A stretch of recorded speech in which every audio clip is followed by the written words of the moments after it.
Women are so fucking cool. Hey, welcome back to another episode of Women Are So Fucking Cool. Today's episode is going to be just as fucking cool as the other ones have. I have a knack of finding really amazing women to have conversations with, and I'm so grateful for all the people who are listening, liking, sharing, and subscribing to this podcast and episode channel because this is how I can grow and share their stories. And we know that more people need to listen to these people, these women, because they've got the solutions, they've got the ideas, they've got the compassion to be good leaders. And today is no exception, as I've already said. Alicia Scott and I met a few years ago in Savannah, almost 10 years ago, and I immediately knew she was FCW, which we will talk about in the episode. But I went on her website and I just continually inspired myself with all the things that she does. And for us to know each other and to be able to continue to help each other co-create and manifest our dream lives, our ideal lives is really, really a wonderful gift. And that is what women do. We're here to support each other. You know, there's that soul sister thing. It is real. So I love knowing that Alicia is one of my soul sisters and that she is out there doing her thing and uplifting each other. And we do it together. And that's why she's so fucking cool. So enjoy. Well, once again, I'm back. Hello, Alicia. Hi, Joanne. How are you? Oh, I'm so good. I'm so glad we're doing this today because we always have a fabulous conversation. So I'm, Thank you for yeah. having. Oh, thank you. So, to remind everybody, as I said earlier, Alicia and I have known each other for a couple of years. And I remember when we first met, it was at one of those 100 miles or 100 coffee, 1 million cups. 1 million cups. Yeah. And I love it when you're at an event and you meet somebody and you immediately like, she's a fucking cool woman, you know? Yeah, I think we met and you looked familiar to me, or I guess maybe your energy and your spirit was familiar to me. And I was like, I know this. I'm like, I know, but I didn't know you, but I really felt like I knew you. I was like, don't I know you? And you were like, I don't think so. Yeah, I remember that now. You're right. Yeah. So it is, and it's that energy, and it's that energy that we as fucking Coolman have, but there's all these other attributes that make a fucking cool woman. So I love to just do a real deep dive. Just let me know how do you define a fucking cool woman? Oh my goodness. So a fucking cool woman is a woman who lives by her own rules, and is not afraid to live by her own rules. Someone like you, like you're just this amazing, cool ass woman who I met. You were like running a magazine. Um, and women who are resilient no matter what. I've got these amazing women. I think that you and I now have been friends close to 10 years now, Mhm. and I've watched you evolve and reinvent yourself and sort of create this really, really enviable life. Like a lot of women would love your life.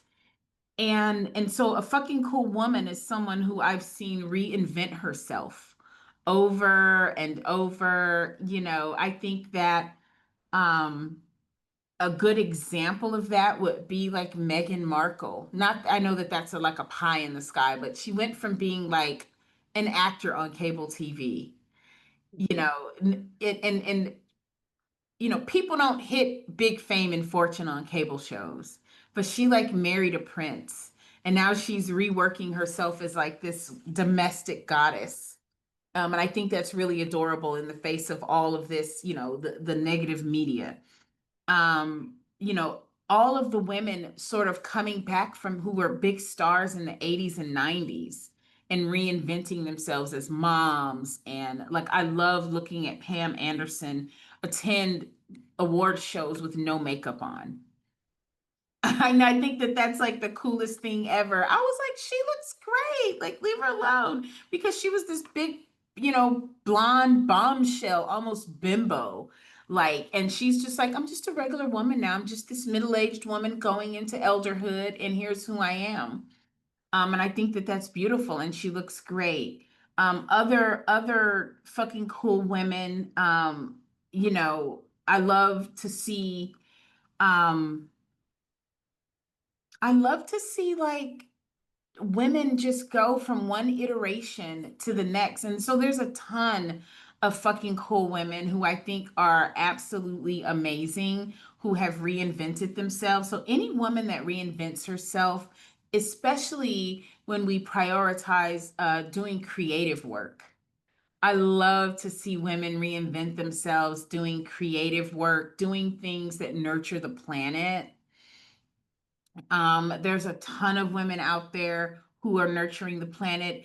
There's this young woman named Nara Smith, and I follow her on Facebook and TikTok, and she's a supermodel.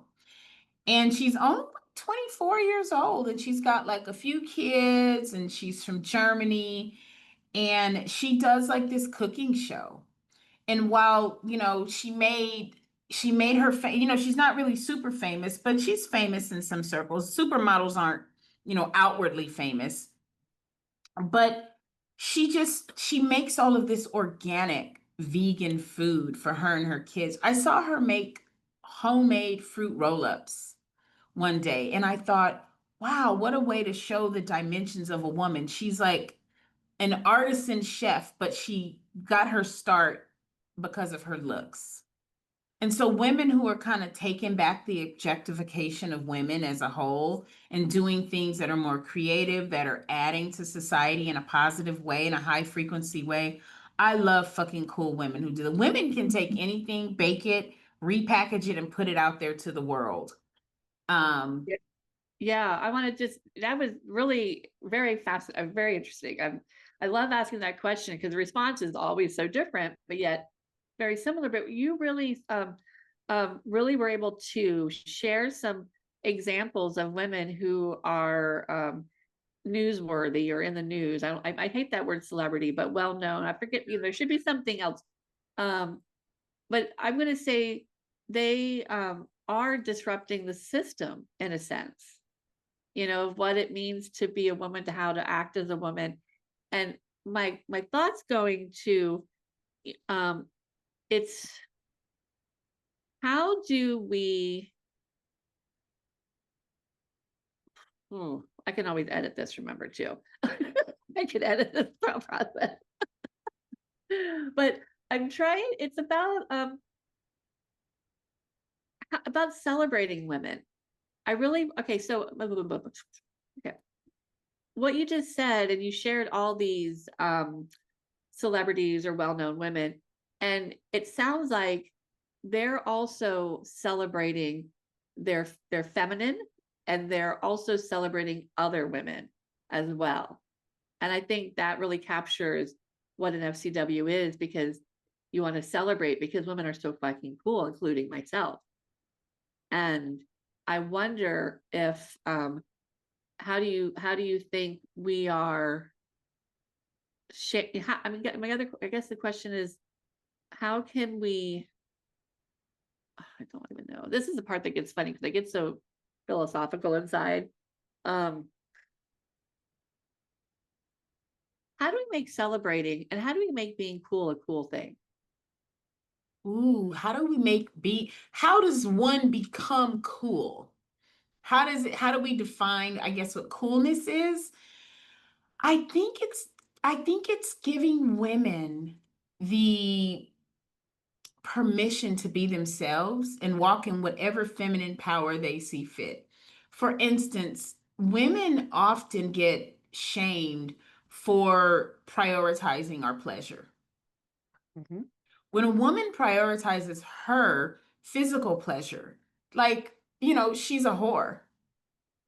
But when we Right. come around other women and this other woman is like, listen, I just need to get laid. We need to celebrate that. Like, it's okay if you just want to get laid. That is not just reserved for men. And there are these gendered silos that either come with praise or persecution. And so we tend to praise the man who's a cad, who's got all these different women in his panty rotations. But if it's a woman who's got sheet rotations, she's a whore. And having an orgasm is healing and it's wonderful. And if you can protect yourself energetically and emotionally and just prioritize the physical aspects of that pleasure, that can enhance your life in so many ways when you remove the stigma behind you doing that. And so No. I used to have this very fundamentalist judgment of like Cardi B's and Megan the Stallions and things like that. Things, people that are women that are singing sort of this hypersexual music. And while I do think that there's an appropriate venue and age for that type of artistic expression, I think that we need to stop condemning women based on our personal set of morals. Oh, definitely. We can't censor. Everything is free will and pro-choice. And right, Everybody. free will, whatever you choose to do. And so when we shift the energy and the stigma behind how we label what women do, like women, we have like men are allowed to do any and everything. They start wars, they launch, angry mobs, they pass terrible policy, they blow each other up, they create guns. And none of that is in the bad category. But like women, how we dress is judged, how we speak is judged, whether we're feminine or if we have too much masculine energy is judged. We're busy plucking the hairs out of our chin when we get older because that's seen as masculine. Like, when a man says fuck you, he's like a real go-getter and a no-nonsense guy. When a woman says fuck you, oh, she's a potty mouth. She's got a dirty mouth. And so I think that not that I'm saying I don't enjoy the luxuries of being a woman. I do enjoy those luxuries. I do want the man to come kill the bug. I do, but it's everything else in how we conduct ourselves based on our personal morals. And so I think that we make things cool by going, look at how she reinvented herself. And that's why I use such high level examples of like Meghan Markle. Like she was just being dragged in the media in the UK, dragged in the media over here. She was dealing with like all this, racial and ethnic ire. And she's like, you know what? I'm going to be the Martha Stewart, the Black Martha Stewart of the Royals. Black Royal Martha Stewart. I'm gonna make a cake and make a trifle. I'm gonna have my girlfriends over. And people loved her Netflix show. They loved it. They were like, oh my God, this is so cute. And we need to be okay with that because really, when you think about our societal hierarchy, women, because we've kind of started back farther than men in various parts of the world, our goal is to create the life we desire. And if that life is, I want to be a kept woman with a husband who takes care of me and all I have to do is bake cakes and host, tea parties, then we should celebrate that woman. We should celebrate the woman that desires to be a soccer mom as much as the woman who desires to be a CEO. 100%. Yeah. Oh, so much. Yeah. Yeah, we need to celebrate, definitely. The choices, definitely. Um, when did you think you realized that you were a fucking cool woman? I'm not sure that I ever did. No. When you told me I was. No. Let's see. I realized I was a fucking cool woman. I guess when, I took this regulatory training course earlier this year. Was it earlier this year or early? I think it was earlier this year. I did. It was a 2-day course on energy regulatory work. And one of the exercises they had us do was to write down a circle and then write down basically like a flower. And so I'm in the middle, and the goal is to see what resources and contacts you have to possibly get yourself on a state level board or commission. And so some of these state boards and commissions are assigned by the governor, they're assigned by legislators. There's different ways for you to get on them. And so the goal was to map out your sphere of influence. And so I started kind of writing all these things around it and all the people that I've known and who I might know that could help me. And someone was like, wow, you know a lot of people, Alicia. And someone was like, yeah, Alicia's the most connected person I know. And I was like, really? And I started like hearing all that. They're like, yeah. And, so I'm working on this conference and doing all this creative stuff. And then I'm like going to your fucking cool. And I was like, I guess I do know a lot of people because I'm kind of plugged in over here with, because I really am spiritual at heart. And that kind of pulls me, the nature of my work, that tends to pull me in like advocacy and policy spaces, and people are like, yeah, we need to talk to her, and I'm thinking, so I've got like my metaphysical and positive, energy crowd, and then I've got my muckety muck crowd who works like in politics over here, and then I've sort of got this creative crowd, all these writers and book authors and professors and teachers and scientists.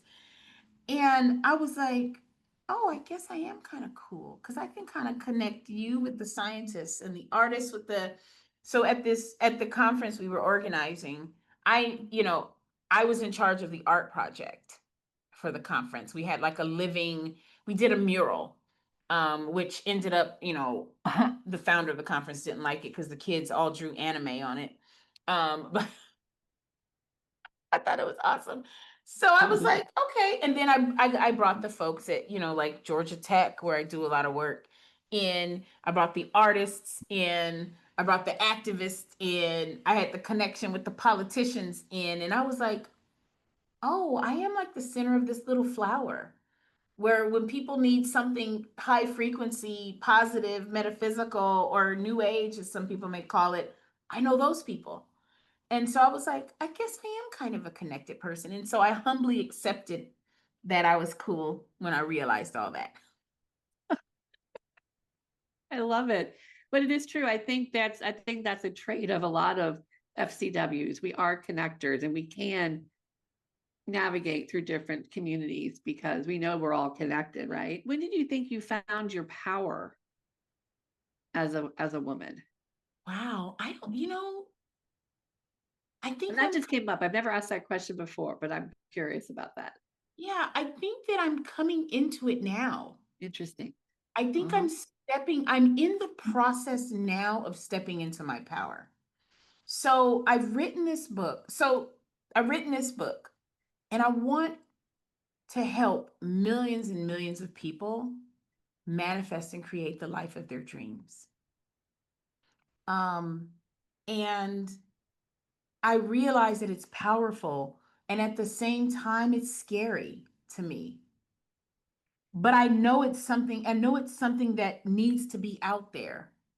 And I am pushing myself into that, which I know is going to launch me in ways I cannot even fathom. And so I am in the process of really stepping into my power and stepping into who I am. I'm a work in progress and I'm in the process of really like capturing some of that power. I've got like this little superficial power, like I've got a little bit of political influence and I've helped a lot of organizations, but that is not my organic power. I think I've gained some of that influence because what I really want to do, which is help millions of people, become who they desire and create the life, that I really truly feel like working on that positive energy, power of manifestation, teaching people how to manifest the life that they truly desire and live sort of in this fifth dimensional headspace. That is what is supposed to propel me. And there's been like this weird abridged version of my power that has kind of been attached to by the politicians and the titans of industry. They're like, she's got something over there. And so I've been sort of wielding my power in this very mundane, um, minimally potent way. But it kind of works in those spaces. But I don't really want to live in that mundane space. Like, I really don't want to pay attention to politics, and I don't want to have to do all of that, because I know that doing all that work makes you hold this low vibrational energy of something is wrong and I got to fix it. When I really truly believe at my core that we all are co-creating this reality together, and there's a more judicious use of my energy and power, and it's over here in that space, it's over here in hold on to love, it's over here in that's just a construct. Don't pay attention to that, pay attention to this. Get your 432 hertz, this and that. So I know that I have this amazing power, and I want to be a beneficial presence to humanity, and I'm in the process of dialing out of this mundane version of how I've been moving and going into this very salient, crystallized, welcoming, loving space, so I can create this. I've got this whole product line, this whole brand in my brain of tangible products to help people maintain a high frequency in their everyday lives. Yeah. Yeah, you're really, I loving saying that you said, I'm, I'm leaning, I'm getting in my power now. I'm feeling my power now. And I feel like, I think back at when I turned 40, I was like, that was the first time I felt like a woman. Was it my power? I don't know, but I felt like a woman. And then there was, my 50s, and, just this aging process too. But I don't think I also never want to say it's a human age, because I do believe different women or different people experience different things at different ages because of where they're at in the world, their life cycle, whatever.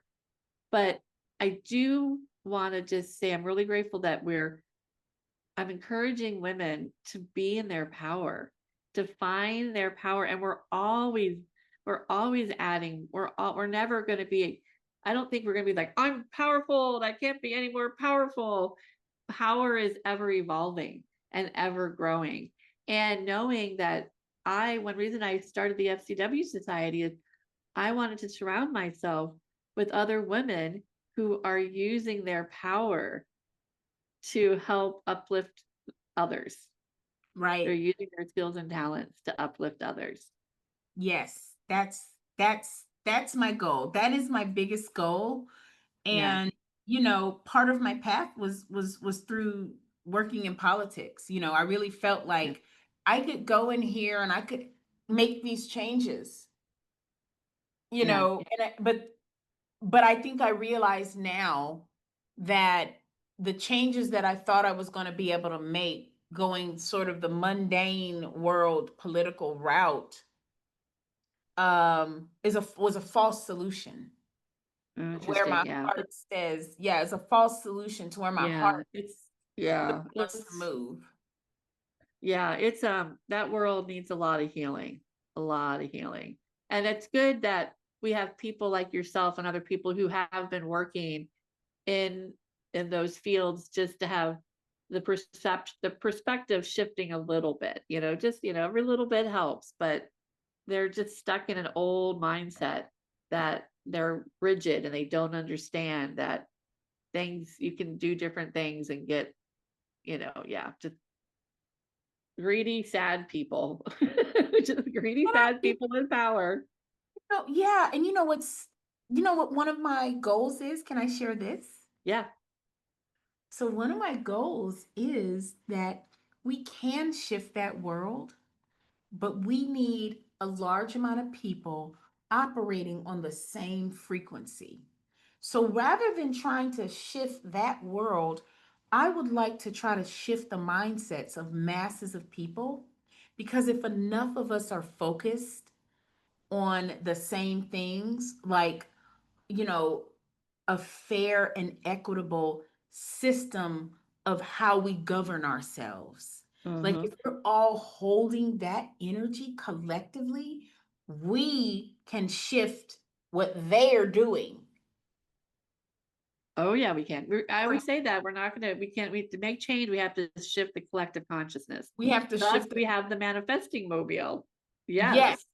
So I think once we start putting like more and Yeah. more of that out there, I think that whatever the and I don't like to say that I've been trying not to judge that world and just say they are operating at a different frequency and Yeah. we need to help.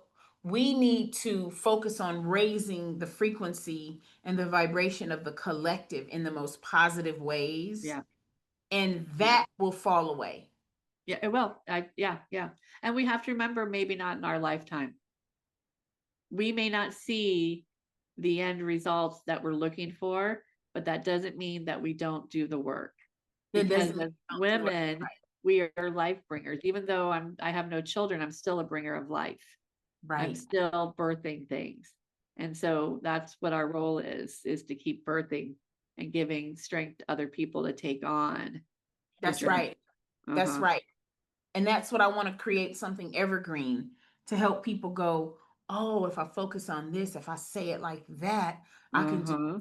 Because the more we can empower, the more people can be empowered to create a life of luxury and ease Yes. For everybody, for you know, everybody. And who I really want to help is the people that actually want to do it, yeah, but they haven't been doing it right. Or right. Or they don't have the resources they don't to have be able to maintain the consistency. to maintain the consistency. And part of the reason they don't have the resources to maintain the consistency is because they are affirming they're not affirming. First of all, if you don't have the resources, it's because you manifested lack of the resources. And that's because you didn't know you were manifesting a lack of the resources. And I want to teach you and show you, part of my instructions in my book is if you have this in there, this is what you're creating, and that's probably not what you want. Yeah. Oh yeah, it's fascinating. It is. Oh yeah. I don't want to talk. I mean, I could talk about manifesting all day long, but there's so many elements about it too that I agree. I agree. And then I also but but then there's these ideas. It's just it's a big conversation, and I don't want to talk about it right now because I don't. Yeah, because it's like um the laws of attraction. There are spiritual laws. The universal laws. They're there. And it is so fascinating that they're there. And I agree with them, but there are still people being murdered and, mutilated and destroyed and taken advantage of all over the world. And it's because of that collective consciousness, not the individual consciousness of that person who is in that catastrophe. It's the collective consciousness of the entire human population that's creating this. And that's so deep. That's hard to like, it's not an individual issue, it's a collective issue. And for us to take, that's why you've got to take personal responsibility for your own energy.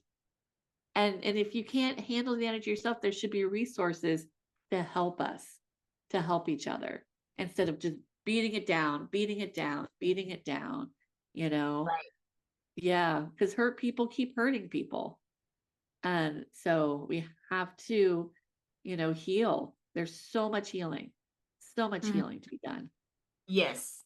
And that is the reason why I've written my book, and I want to teach people the basics, the very specific technical mechanics of writing an affirmation that is effective.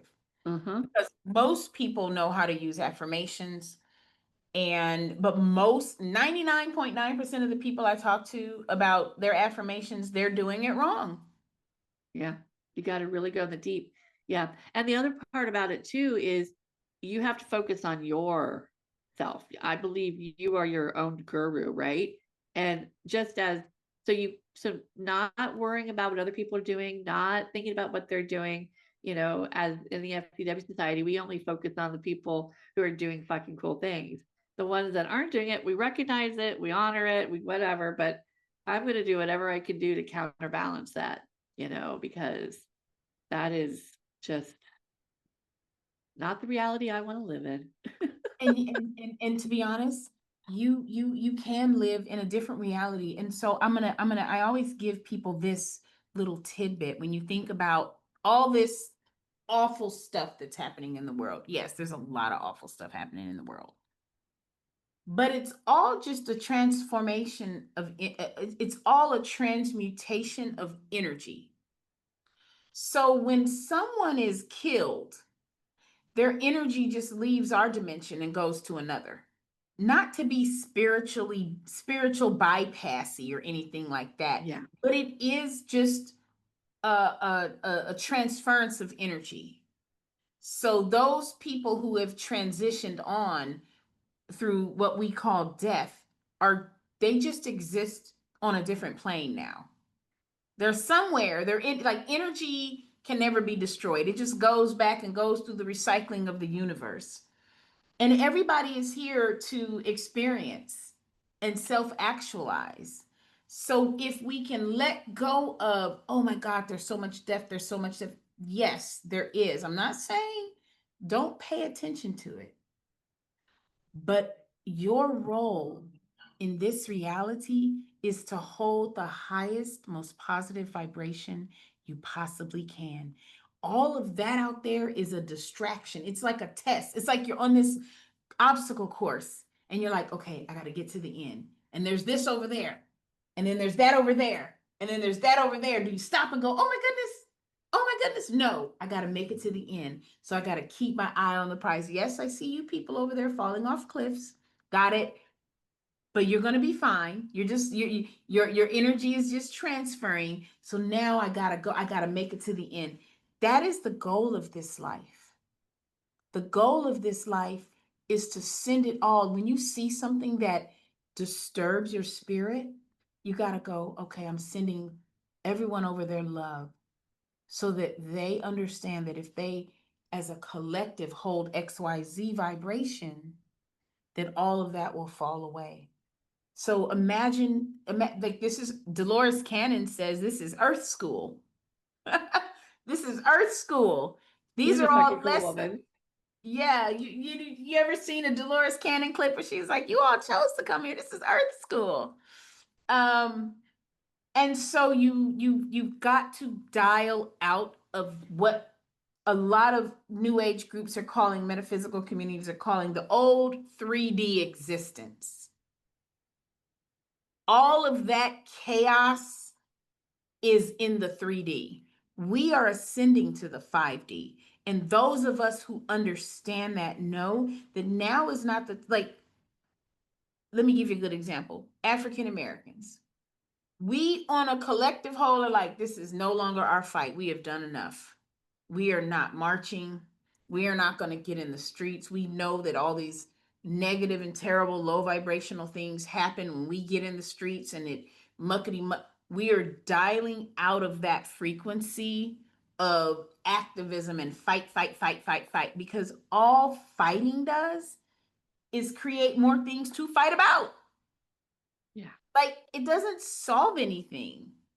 Like it's so like I would always say this, anti-violence rallies create and manifest more violence. Anti-war creates more war. Anti-rape manifests more rape. Cancer walks increase cancer rates.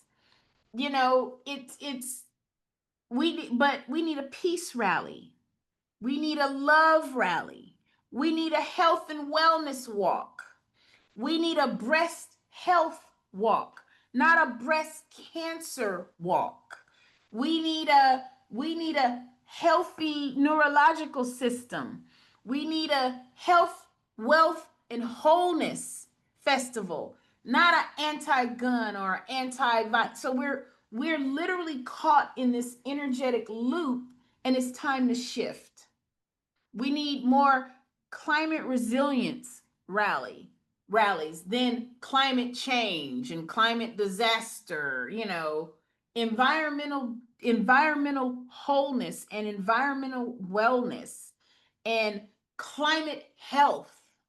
Like, we have been focusing on everything we don't want as a collective, that is where we're stuck. And so now it's time to start to pump energy into the things that what was that? Who said this? Be the change you want to see in the world. Gandhi. Gandhi, be the change you want to see in the world. That's why he just sat there and just went on a hunger strike. He's like, I'm not going to go to a rally. I'm not going to try to rile people up. Be the change you want to see there in a world. So I would love to see people hold a collective manifestation rally at the park.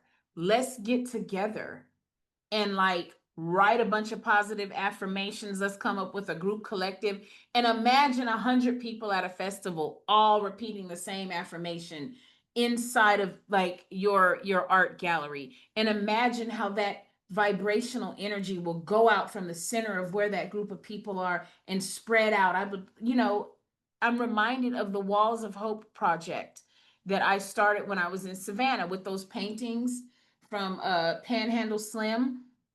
And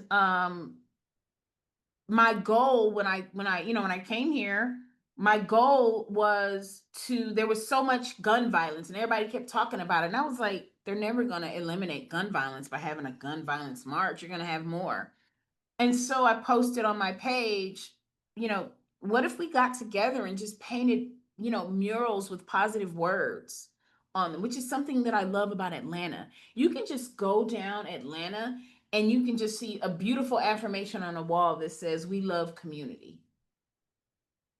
Things that someone's figured that out, like all over Atlanta, there's all these little positive sayings and positive little art installations, and people holding hands, children playing, butterflies, things like that.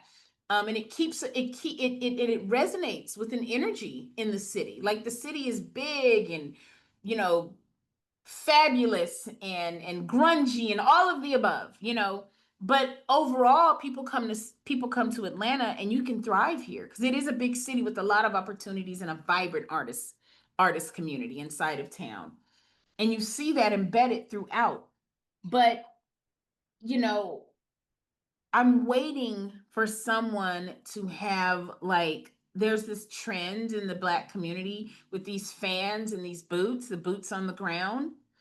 And I was like, we should just go to all the Confederate monuments and just douse it with energetic resonance of joy. Like, no one is holding a rally, like, we're holding these concerts and things, but let's hold a festival with positive intent. Like, where are all the community events for positive intent? A celebration of joy. Just everything resonating with the celebration of joy. And so, you know, when we start to create movements around the things that we want as a collective society, that is when we will shift. And no one has ever tried it because it's not sexy. I don't want to hold a Not positive. cool. It's not. Not cool enough. I Yeah. don't want to get together, and I don't want to be with you tree huggers and you crystal wearers, and you know that's not. I want to drink alcohol. I want to do all this low vibration. I'm going to drink alcohol and dance to music and move my body.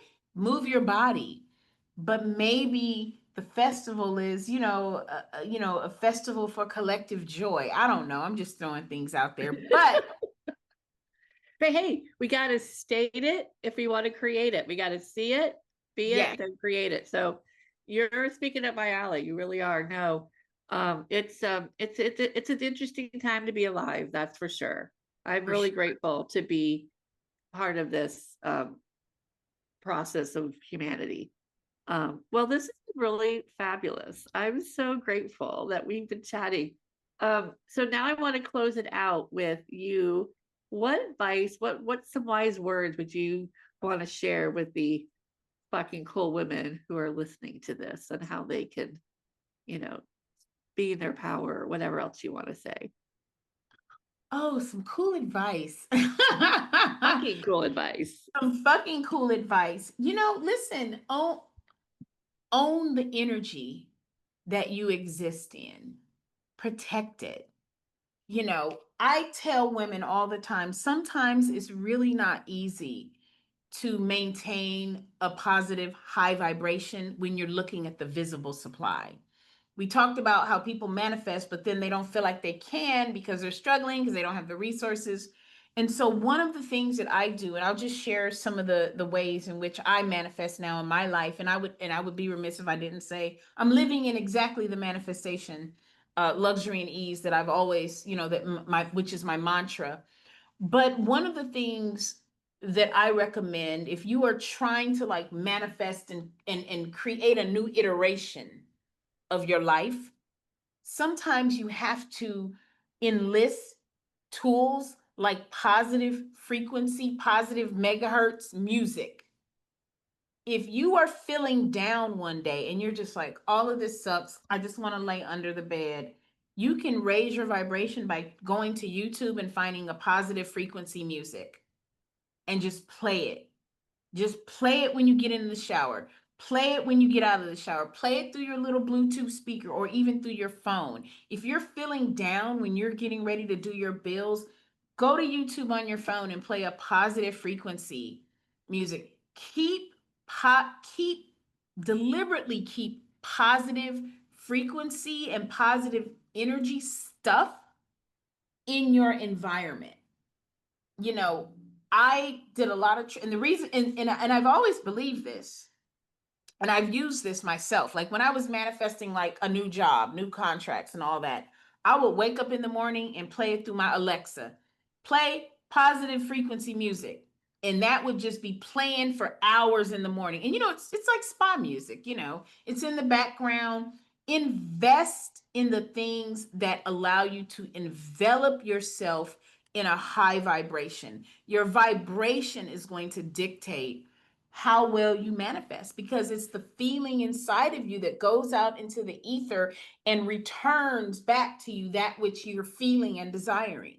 So take deliberate steps like playing music. Like you may not feel like saying a positive. You may be pissed off at your landlord or pissed off at the bank. And as soon as you feel it, turn on that positive frequency music. If you have chimes, ding those. I have energy chimes and tuning forks in my house. And I was feeling so gross the other day and not feeling really good. I looked at my bank account and I don't know why I freaked out. It was an old habit because I had receivables coming in, but I was like, oh my God, I've overspent. And I was like, wait a minute, why am I doing this? Went and played my chimes and instantly my energy came back. Positive frequency music is miraculous. There are hours and hours and hours and hours of it. If you don't feel like you can listen to it during the day, put some headphones on and sleep with it. They've got 8 hours worth of like binaural beats. Balance. We're getting a lot of frequencies from these devices, from our computers, from the media. As much as we try to avoid the media, something's going to slip in our news feed and piss us off. Keep going back. Like we have to do deliberate physiological things to stay in that moment. And so that is what I want to recommend to women. The ether is very potent right now. Some people say the veil is thin, whatever that means, between here and there or wherever. Take steps to deliberately and physically. You've got, like, it can't just be, I'm going to see this, I'm going to think this. It's got to be, I'm going to physically keep myself at a high vibration. So I highly recommend incorporating positive frequency music and sounds into your everyday life.